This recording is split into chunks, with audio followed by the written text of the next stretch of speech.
This is an Excel quick tip about using autofill. Let's get to it by example. We'll start off with numbers. In the first cell, we'll put in the number 1. In the second cell, we'll put in number 2. Then highlighting both of these cells, and in this lower right-hand corner, you'll see this box. By dragging that box down, you'll see Excel is automatically filling in these cells with the sequence we've defined by the first 2 boxes here. So in this case, it was done by ones. In this next cell, let's put in the number 5, and then for the next cell, we'll put in 10. Now again, we'll highlight both of these and drag this down, and we'll see this time Excel is autofilling by 5s. Again, by the sequence it's inferring by the first 2 numbers we're putting in here. Now this also works with dates. So for example, if we put in January 1st, 2021,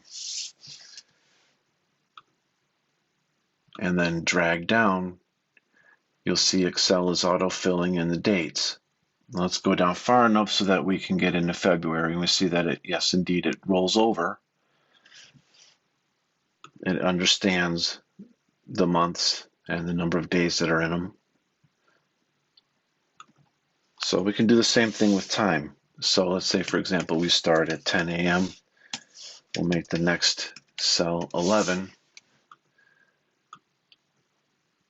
And by dragging down, you'll see that it's going by an hour at a time. Now, we could, let's say we start at 10, and let's say the next we'll do 10:15.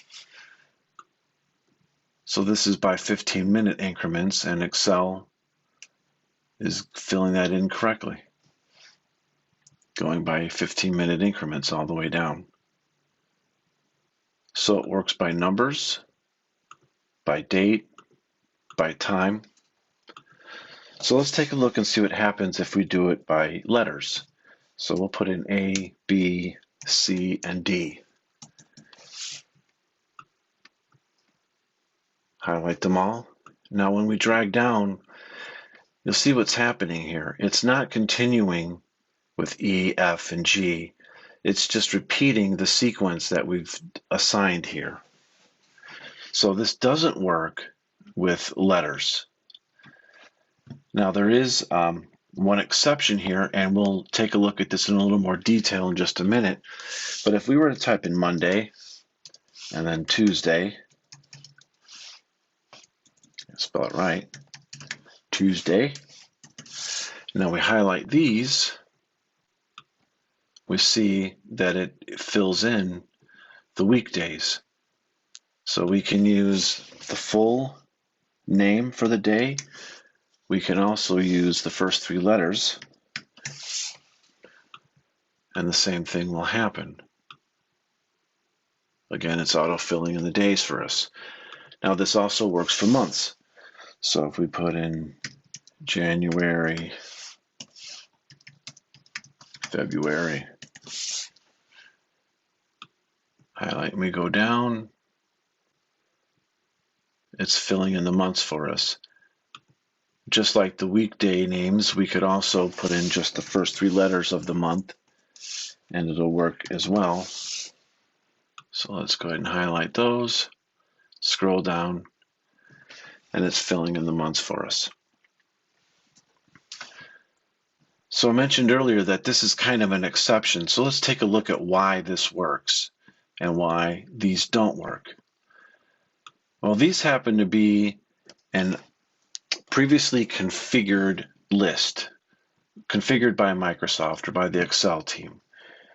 So in Mac OS, we go to Excel, Preferences, and then Custom Lists.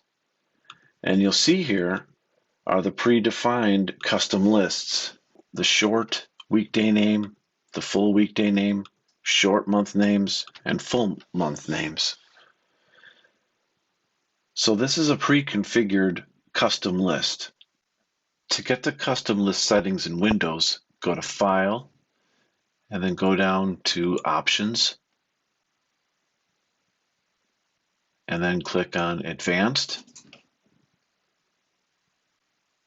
and then scroll all the way down.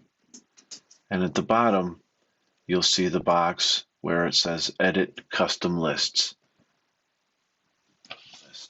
And that's why we see that this works, even though any other text follows whatever pattern you've defined.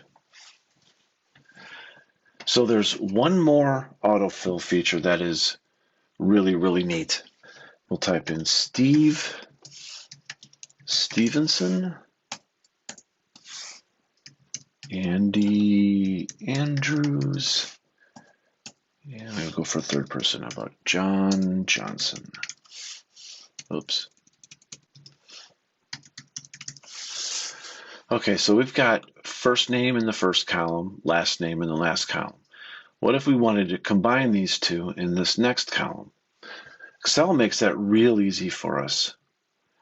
So you could type in Steve Stevenson to give Excel an example of what I want to see in this column. So I've obviously got in the first column, I've got the first name, I've got the last name from the second column. So again, we'll drag down, and it looks like at first it's going to autofill with Steve Stevenson all the way down. But you'll notice this little box that comes up.